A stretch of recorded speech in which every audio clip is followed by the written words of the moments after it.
ئازیزانم هەروەکو ئاگادارن لە سەرەتای دەستپێکردنی قەیرانی سووریاوە وڵاتی تورکیا ڕۆڵێکی گرنگی هەبووە لە ناو دۆسیەکەی سووریادا، بەڵام ئێستا بەهۆی ئەو پشێوی و نائارامیانەی لە ناو تورکیا خۆیدا هاتۆتە ئاراوە و ئەو خۆپیشاندانانەی کە دژی حکوومەتی ئەنکەرە دەکرێن، تورکیا پێدەچێت نەتوانێت جارێکی تر چالاکانە ئەو ڕۆڵەی کە لە بواری دیپلۆماسی ڕۆژهەڵاتی ناوەڕاستدا هەیەی بیبینێ.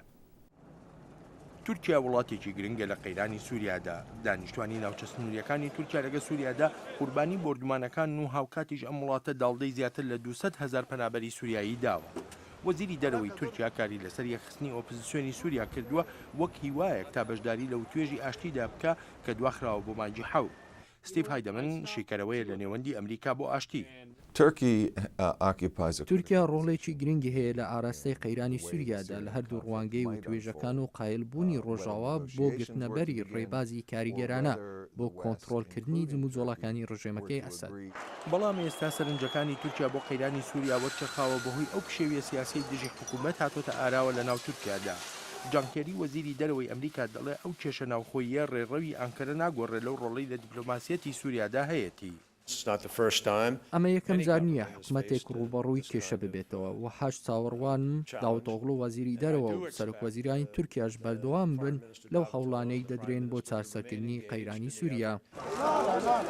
ڕەجەب تەیب ئەردۆغان سەرۆکوەزیری تورکیا لە پێشەنگی ڕەخنەگرتندا بووە لە ڕژێمی سووریا، بەڵام شیکەرەوە هایدەمن دەڵێ چەندێک شەڕ درێژە بخایەنێ هێندە بۆ تورکیا قورستر دەبێت پشتیوانی لە ئۆپۆزیسیۆن بکات. تورکیا بەسەر وەختێکدا ڕەتدەبێت کە پێم وایە هەستی پەشیمانی لە دروست دەبێت سەبارەت بە ئاستی ئەو پشتیوانیەی بۆ ئۆپۆزیسیۆنی دابینی دەکرد و دەکەوێتە بێرکردنەوەش لەوەی ئایا دژایەتیکردنی ڕژێمەکەی ئەسەد بۆی باش بوو یان نا. بەڕێز ئەردۆغان دەڵێت تورکیا پاشەکشە ناکات لەو ڕۆڵەی هەیەی لە کێشەکانی ڕۆژهەڵاتی ناوەڕاستدا. لەم ناوچەیەدا دۆسیەی سووریا و دۆسیەی ئیسرائیل و فەڵەستینیەکان پێویستیان بە چارەسەرە تا ئاشتێکی جێگیر لە ڕۆژهەڵاتی ناوەڕاستدا بێتە ئاراوە.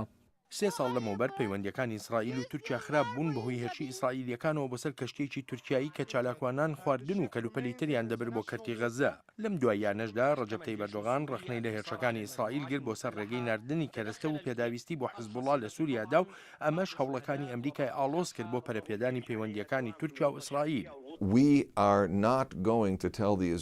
بە ئیسرائیل ناڵێن ئەگەر هەستیان کرد لە سووریادا هێڵ و سوور بەزێنرا نابێت کاری خۆیان بکەن. ئەگەر لە ڕووی تاکتیکیشەوە کاری ئیسرائیل لە ناو سووریادا پەسەند بکەین ئەوە بۆ ئەردۆغان و بۆ تورکیاش قورستر دەبێت تا درێژە بەو هەوڵانە بدرێت بۆ سەردان نوێ بنیاتنانەوەی پەیوەندی لەگەڵ ئیسرائیلدا.